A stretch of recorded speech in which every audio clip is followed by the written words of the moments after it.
she said, as much to herself as to her daughter. A little peace, a little quiet, and boom!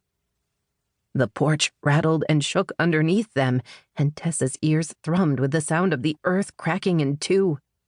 In her sudden fright, she dropped the key to the cabin. It clanked and rolled, not stopping until it fell through one of the larger porch slats. "What's happening?" Gertrude cried, drawing close enough to clutch at Tess's shirt. "Please tell me we're not going to die out here. Oh my God, we're going to die out here. I can't believe you're doing this to me." The shaking stopped, and the sound ebbed away, leaving nothing but the twitter of birds and the rustling of leaves in the distance. "What was that?" Gertrude demanded. She had yet to relinquish her hold on Tess's flowy, peasant-style top.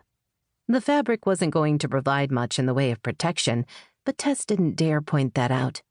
Displays of vulnerability from her daughter were too rare, and too precious, to be squandered. "Mom, what is this place? You weren't serious about the dead bodies, were you?" Tess leaned down to press a kiss on her daughter's hairline. The pink dye job was so new that it was evident in patchy spots on her scalp. "Of course I wasn't serious. My grandfather built this cabin with his own 2 hands. There's supposed to be a deer trail out back and everything. They come right up to the veranda." "Really? Deer?" "If we're lucky, we might even get a moose or 2. You've always wanted to see one of those." Just like that, the moment was gone. The mention of such a childish treat, which would have once transported Gertrude to the moon and back again, now caused her daughter to release her hold and step back, her expression one of carefully cultivated ennui. "This place is the worst," she said. Tess knew when to pick her battles and when to give ground, as the pink hair could attest to. "It's not going to get any better here in the next few minutes," she admitted, as she pointed a finger straight down.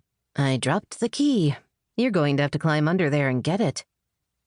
This time, her daughter's muttered animadversions on fate were replaced without outright cries of indignity and indecency.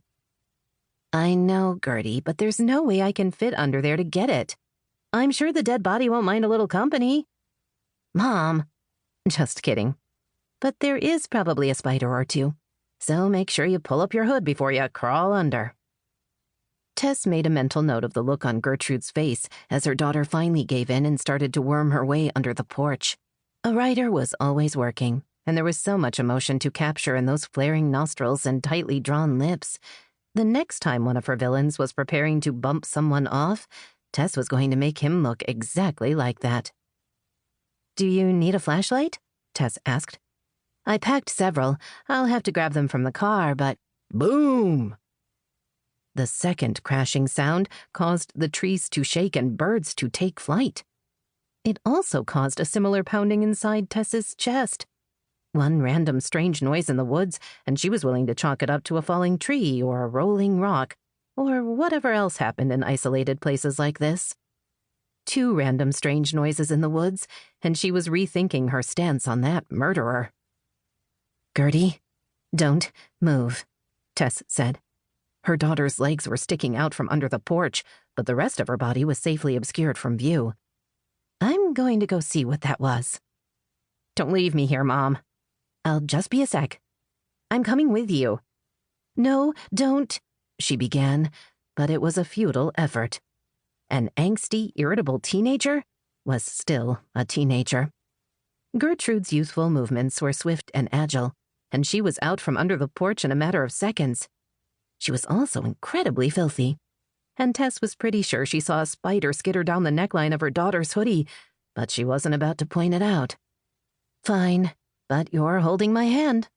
I don't know what makes a noise like that, but it can't be anything good." She was pleased to find Gertrude slipping her hand into her own without an argument, even more pleased when her daughter angled her body close. "I bet it's Bigfoot," Gertrude said, her voice a low whisper. They began working their way around the side of the cabin. The slatted logs looked like something out of a fairy tale, and the late afternoon light filtered through the canopy of trees, making it feel almost as though they were underwater. If they were going to die, at least it would be a scenic death. Leo told me they have sightings here all the time. If Bigfoot made noises like that, they'd have captured him a long time ago, Tess pointed out.